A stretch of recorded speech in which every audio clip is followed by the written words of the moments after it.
first, the lasting legacy of a little boy from Newcastle who was killed when an illegal drugs lab exploded beneath his home. The family of Archie York hope now to turn their heartbreak and pain into hope and a safe haven for others.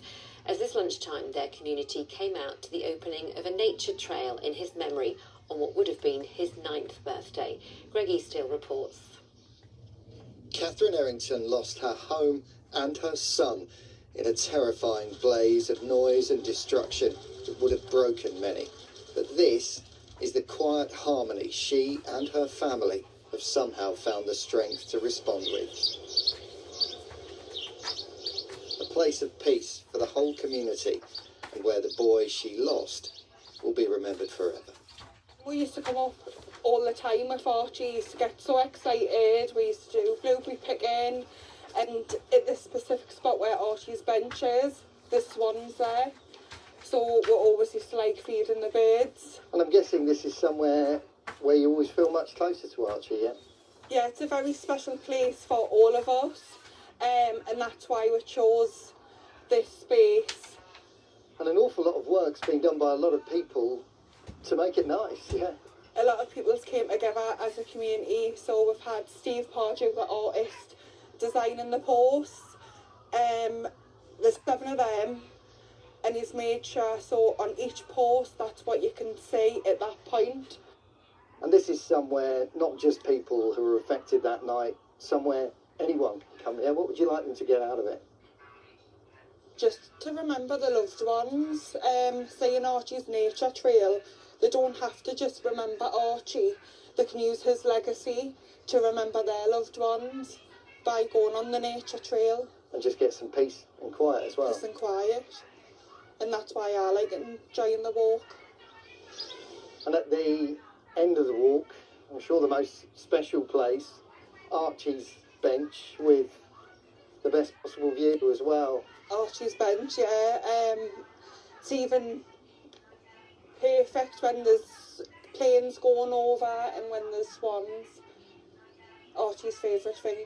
I think the thought of the explosion and how we lost Archie was so horrific that still hurts to this day, and I think it'll never leave me. But doing something like this, it's like Archie's going to be with us forever. He can follow his mum and his family around with where he'll always be with us. And you feel him here when you're here? And I feel him here, yeah. I guess the only other thing to say today, of course, is happy birthday, Archie. Yeah. It's a good day.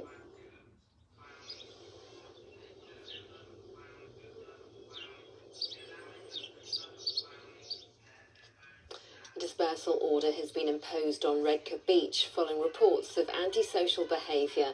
The order's in place until 6 p.m. tomorrow. Cleveland police say they received reports of a large group of young people on the beach, believed to have been causing antisocial behaviour as well as fighting. Officers will be in the area and the police drone in use to ensure safety. Health bosses in the North East are urging people who are eligible to get their COVID booster as soon as possible.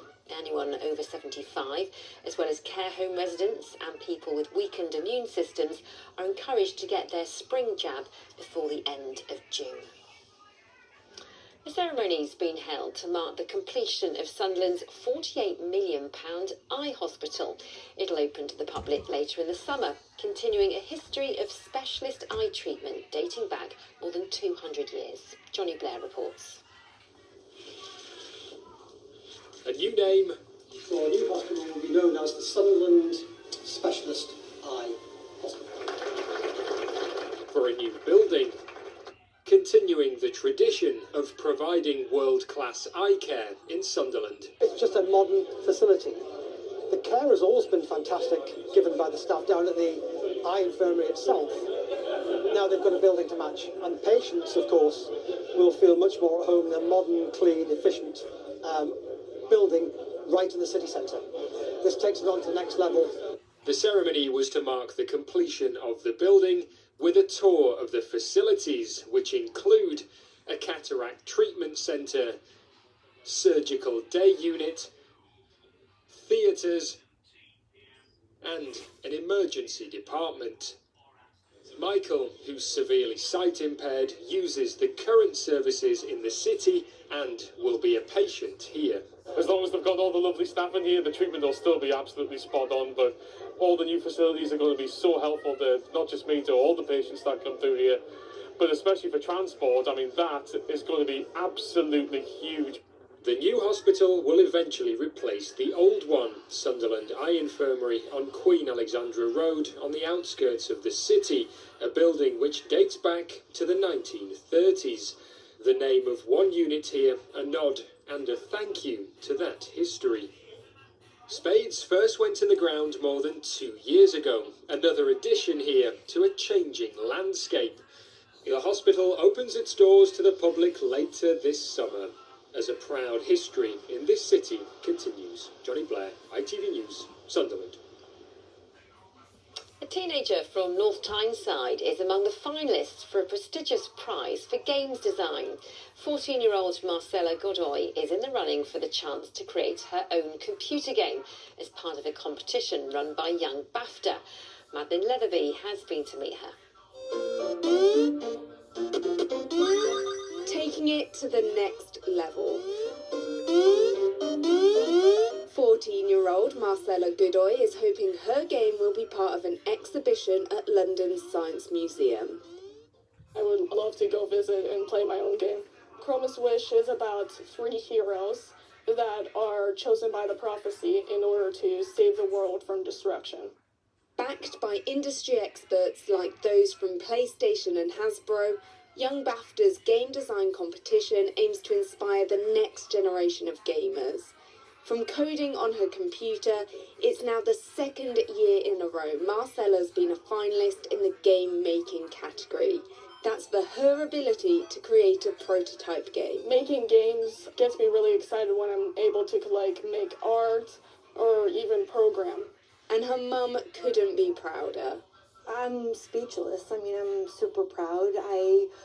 When I got the email this year, I had so many emotions. I was surprised, shocked that she actually made it in a second time.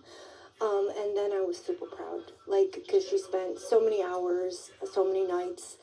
That BAFTA recognized it. I'm super proud. There's a lot of discussion at the moment about things like screen time. What are your thoughts about that? I understand the concerns because, to be honest, I am concerned as well. But there is a place for gaming. And I think that it brings out such creativity in kids. And I think that sometimes we're stifling it, perhaps just a little bit. And that's something this academic at Sunderland University agrees with. It's just that brilliant kind of aspect of being creative but also being technical at the same time. And it's one of those industries that is just kind of a benefit to the UK with the amount of jobs and money it brings in. There's actually about 50 games companies in the local area from places like Durham, Sunderland, Newcastle and Hartlepool. And there's plenty of events going on as well. For now, Marcella's got until the 18th of June to wait and find out if she's won, hoping it's not game over for her concept. Madeline Leatherby, ITV News.